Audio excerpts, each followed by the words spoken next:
So hi friends, நான் பேசுகிற கேட்குதான்னு தெரில. நான் வீட்டில் சப்போஸ் கேட்கலைன்னா வாய்ஸ் ஓவர் பண்ணிக்கிறேன்.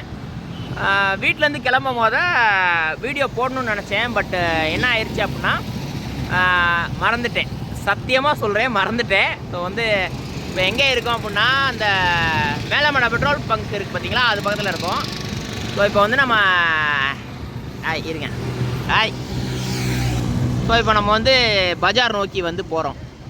ஸோ எட்டி பார்த்தோம்னா இந்த கரையெல்லாம் வந்து இது பண்ணியிருக்காங்க, ரெனோவேட் பண்ணி பாலம் வரப்போகுதுன்னு சொல்கிறாங்க. அப்புறம் வந்து இந்த இடத்துல சுந்தரம் பார்க்கோட வாக்கர்ஸ் பார்க் வரப்போகுதுன்னு சொல்கிறாங்க. 2 விஷயம் சொல்கிறாங்க. ஸோ இதில் எது வருது, என்ன வரப்போகுது அப்படிங்கிறது தெரில. ஸோ பொறுத்திருந்தான் பார்க்கணும். ஸோ நாம் அப்படியே கிளம்பி போவோம், சரியா?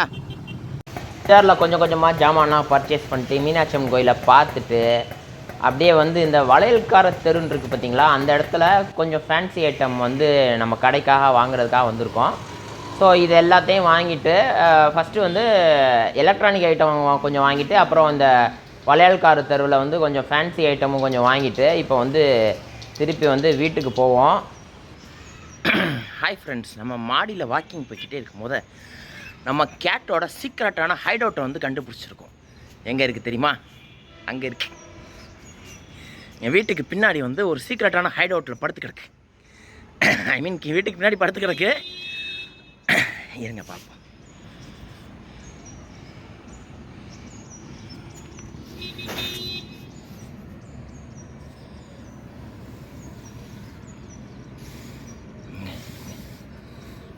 தெரியுதா? உங்களுக்கு தெரியுதா?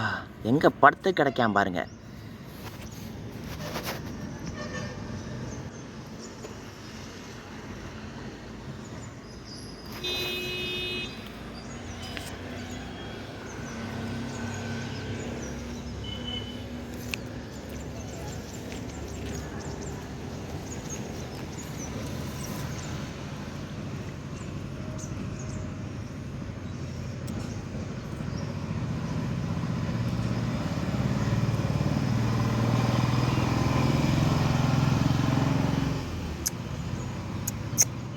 பார்த்துட்டேன்.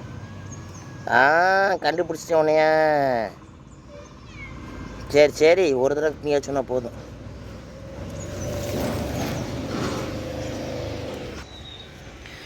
ஸோ பார்த்தீங்களா ஃப்ரெண்ட்ஸ், எப்படி படுத்து கிடக்கேன்.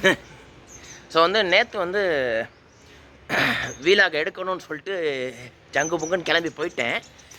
பஜாருக்கு போனதுக்கப்புறம் தான் கடைக்கு தேவையான ஜாமான் நிறையா வாங்க வேண்டியது இருந்துச்சுன்னு சொல்லிட்டு வீலாக எடுக்கிறதே மறந்துட்டேன் சுத்தமாக.